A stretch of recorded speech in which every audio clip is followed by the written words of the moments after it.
You get a movie that's just okay. You get a movie that's just okay. We all get a movie that's just okay.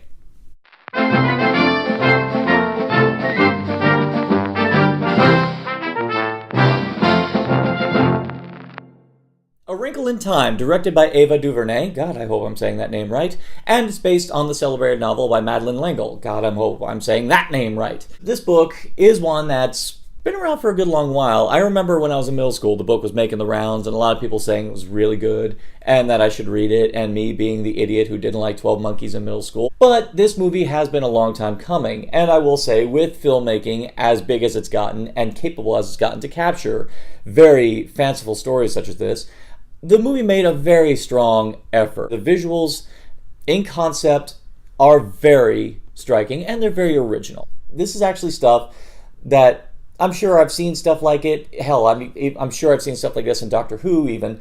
But even then, I liked the way they presented it here. Even the camera work for the integration of the CGI with the practical, Ava DuVernay does a really good job not focusing on the CGI, but focusing on the characters as they interact with it. It's very intimate. The one thing I gotta say I really loved was that she was intending to make all the scenes intimate, and that was the intention all the way through. And I will say, with the main character, with Meg, I was with her all the way through. Storm Reid, outstanding. I like that she's not the Mary Sue. I like that she actually has genuine issues. I like the fact that she has anger. Even with all the things that you usually see with characters in school at this time, with the bullying, and you're wondering how in your head kids can be that level of cruel, but unfortunately, there was a lot of stuff with her problems that kind of echoed myself when I was actually at that age, and here I was going, damn, I'd say real kids would never be that cruel, but honestly they would, and that makes me sad.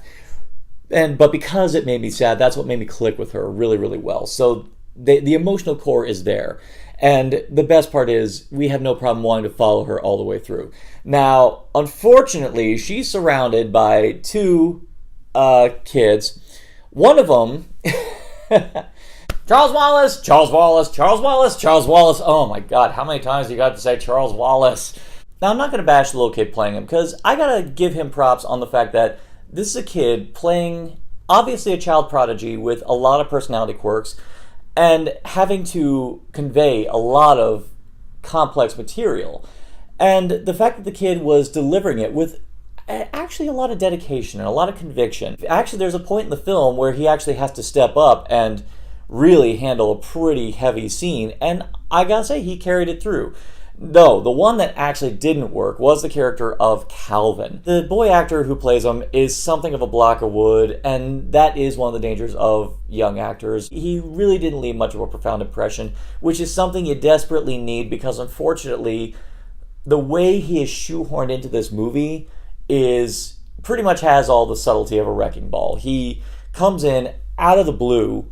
You don't even get introduced to him prior to his arrival in this movie, and you just get info dumped with a lot of stuff that really should come into play heavily, but unfortunately, his character gets completely sidelined. There is no emotional arc for him, and what little stuff that we do know about him barely gets touched upon, even to the point where it gets to the very end, and it just feels like it gets written off, which leaves you to wonder what was even the point of him. You could say that he's there to help Meg evolve the character, but unfortunately that's a waste of time with this character, particularly when you have a whole slew of really good actresses all focusing on her development as well. And of course with that, I'm going to segue into Mrs. Witch, Mrs. Whatsit, and Mrs. Who, played by Oprah Winfrey, Reese Witherspoon, and Mindy Kaling. Mindy Kaling, I think, was the one who stood out the most to me, specifically because, I don't want to say she had a quirk, but she had an eccentricity about her, which I found intriguing. And I gotta say, I like that she was very collected. She had a very inviting presence, one that actually added a sense of intrigue to her. And I kind of enjoyed the way she communicates using euphemisms from alternate sources. And all of it still feels right. She was the one I actually felt stood out the most to me. Reese Witherspoon was great. I liked that she channeled that quirky character that she's really good at, but I really liked the way she played it here. I think a lot of it helped that the visuals surrounding all three of them really made them all interesting to watch. Then, of course, you got Oprah. Let's address the Oprah in the room. I've actually never seen Oprah act on film. I know she's done a lot of good stuff. Of course, notoriously, she did The Color Purple. And from what I'm told, I'm glad I missed out on the movie Beloved. But the fact is she is known to be a pretty good actress. The one thing I gotta say, she was the right person for the role because she added a nice matronly warmth to her, and that really helped for a lot of her scenes with Meg. And to that end, she accomplishes her goal with exceptional grace. So if there's any problem I have, it has nothing to do with her. It has to do with some aspects of the visual execution. And that's mainly because the first time we see her, in the first 15 minutes we see her, she's hovering over everybody. She's like 50 feet tall, and she's hovering over everybody. And here I'm going, with every time I see that, I'm going, oh God, no, I hope to God no bigoted ultra-conservatives are going to see this, because they're going to make memes going like, yep, that's her. That's the real her, hovering over everybody, looking down on everybody. That's her. And I'm like, oh God, no, don't give them fuel. Don't give them ammunition. I should be in awe of this person. I should be like taken with her presence. But unfortunately, the way the visuals are executed, it didn't help. Honestly, they should have just had her come in the same way that Mrs. Whatsit and Mrs. Who arrived, and I think I would have been much more impressed. All that seemed a touch overcompensating, really. The problems with that on a visual level, I think, segue into the other problem this movie had. First off, I applaud Disney, and I applaud everything involved with Disney, even recently with Black Panther with Ryan Coogler, and in this case with Ava DuVernay. It is great that they're bringing in directors from independent backdrops to show what they can do on a grander scale.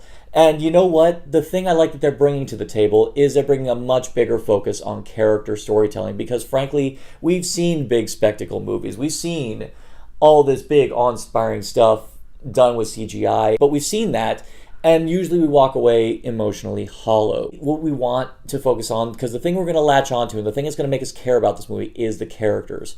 And that's where the movie works, and that's where Black Panther worked, that's where this one worked, is the fact that the character, especially Meg, is a character that I want to latch onto. And the best part is the way they insist on filming it. You really feel the turmoil of Meg as a character.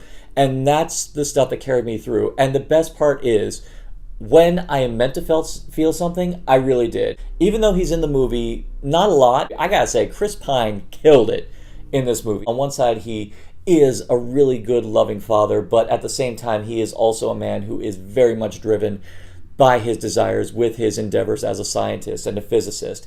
And I loved how the movie actually brought that conflict to a head when it counted.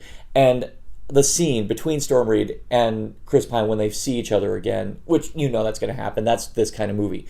Sorry about the non-spoiler warning. But when that scene comes around, damn, was I feeling it. I was feeling it so good. And it worked. It really worked. So really, I gotta say, the movie carries you through with good, strong character storytelling when it comes to the core characters. Unfortunately, a lot of the characters surrounding them are pretty weak, and I feel so much more time could have been focused on the characters we actually do care about that they could have shaved off what didn't need. Calvin. The effort is absolutely there. The heart is there. I think the film just got severely carried down. There's a lot of extraneous elements which get focus, but not enough. And because they're there, you get the feeling that a lot of stuff that needs more focus didn't get focused on. Because unfortunately, the beginning of this movie, it rushes it through. And there's a lot of complicated quantum physics that they're talking about in this movie that I feel needs to be clarified a bit more. I mean, I'm a Doctor Who fan. I'm a crazy Doctor Who fan, and so much so that a lot of times involving anything with quantum physics, I'm able to pick up on no problem. But unfortunately, for a mass audience, yeah, they just blunder into a lot of things to the point where it risks incomprehensibility. And that's a detriment, particularly if you're trying to bring in new audiences to see new and exciting things. Yeah, you're going to get them with some of the visuals, but unfortunately, if you're trying to convey a new and imaginative story, you gotta find ways to ease them into it. And this film just kind of, you're in here. So with all this, am I saying skip A Wrinkle in Time? No, maybe it is a Netflix or Disney's inevitable streaming service. Actually, honestly, I do kind of encourage you to see it. If you're a fan of the book, please let me know if this movie worked. Leave it in the comments below. I'm intrigued to find out. For myself, who is unacquainted with the book, because of what I know about quantum physics, thanks to Doctor Who, I was able to follow things just fine. But really, I don't know how a lot of other people are going to take it. But at the same time, though, I encourage you guys to go see it because, frankly, this is the kind of imaginative filmmaking we need to actually encourage. Even if it's not executed well, honestly, I want people to say, this is different, this is unique, I want to actually go see this. For all the movie's faults on a narrative level, it's still trying its damnedest to be something unique. And for that, I'm going to give it a final Narcotic Casserole rating of... Do you agree? Do you disagree? Do you think this movie was a complete disservice to the book? Or do you think that it was a very solid representation that you were able to follow just fine? Leave it in the comments below. And for more addictive content on Narcotic Casserole, simply like, share, subscribe, click. Thou shalt be served.